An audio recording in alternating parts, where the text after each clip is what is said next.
చంద్రబాబు నాయుడు ప్రభుత్వంలో లేనప్పుడు అనగా వైఎస్ జగన్మోహన్ రెడ్డి ఆంధ్రప్రదేశ్లో ప్రభుత్వంలో ఉన్నప్పుడు నారా చంద్రబాబు నాయుడును ఫైబర్ కేసు అందరికీ గుర్తుండి ఉండాలి.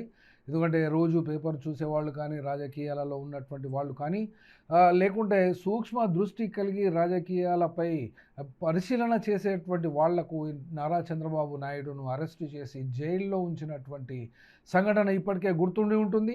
ఆ కేసులో సిఐడి ఆ కేసును ఫైల్ చేసింది. ఆ కేసులో చంద్రబాబును అరెస్టు కూడా చేసింది. అరెస్టు చేసిన తర్వాత జైలుకు వెళ్ళడం జరిగింది. తర్వాత బెయిల్కు అప్లై చేసుకోవడం జరిగింది. గంటకు ₹1,00,00,000 కంటే ఎక్కువ ఫీజులు చెల్లించి కూడా అడ్వకేట్లను పెట్టుకొని బెయిల్ మీదకి రావడం జరిగింది. కానీ అదే కేసును ఇప్పుడు తాను ముఖ్యమంత్రి అయిన తర్వాత అదే సిఐడి కేసు బుక్ చేసినటువంటి వాళ్ళే ఆ సిఐడినే ఎటువంటి అక్రమాలు జరగలేదు, ఏ సంస్థకు నష్టం జరగలేదు అని సిఐడి రిపోర్ట్ ఇవ్వడంతో ఆ యొక్క ఫైబర్ కేసును మూసివేసినట్లుగా ఏసీబీ కోర్ట్ ఇది ఫైనల్ చేసేసింది. కాబట్టి రాజులు తలుచుకుంటే న్యాయము, చట్టము, కోర్టులు ఇవన్నీ ఉండవు అన్నట్టు ప్రజాస్వామ్య పద్ధతిలో ప్రభుత్వాలు మారినప్పుడల్లా అదే ఏసీబీ కోర్టు, అదే సిఐడి ఆఫీసర్స్ మరి నారా చంద్రబాబు నాయుడు ప్రభుత్వంలో ఉన్నప్పుడు ఇప్పుడు ఉన్నట్టు ఒక తీరు, జగన్మోహన్ రెడ్డి ప్రభుత్వంలో ఉన్నప్పుడు ఒక తీరుగా ప్రభుత్వాలు ఆడినట్టుగా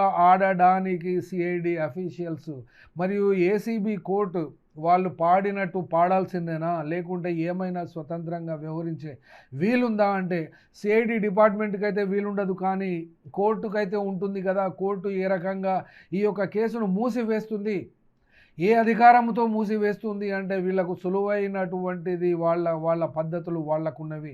కంప్లైంట్ ఇచ్చినటువంటి సంస్థ కానీ, సిఐడి తరఫున వాదించేటువంటి వాళ్ళు, ప్రాసిక్యూటర్ కానీ వాళ్ళు ఓకే చెప్తే, వాళ్ళు సమ్మతిస్తే ఆ యొక్క కేసును కొట్టేస్తారు. కానీ ఇలాంటి సమ్మతి కేసులను, ఇలాంటి రాజకీయ కేసులను ఎప్పుడూ కూడా కొట్టివేయడానికి వీలు లేనటువంటి పరిస్థితి చట్టంలో ఉండవలసినటువంటి అవసరం అయితే ఉంది. పోలీసులకు ఉండకపోవచ్చు రాజకీయాలు, కానీ ఉండవచ్చు రాజకీయాలు, కానీ ఏసీబీ కోర్టుకు ఉండకూడదు కదా.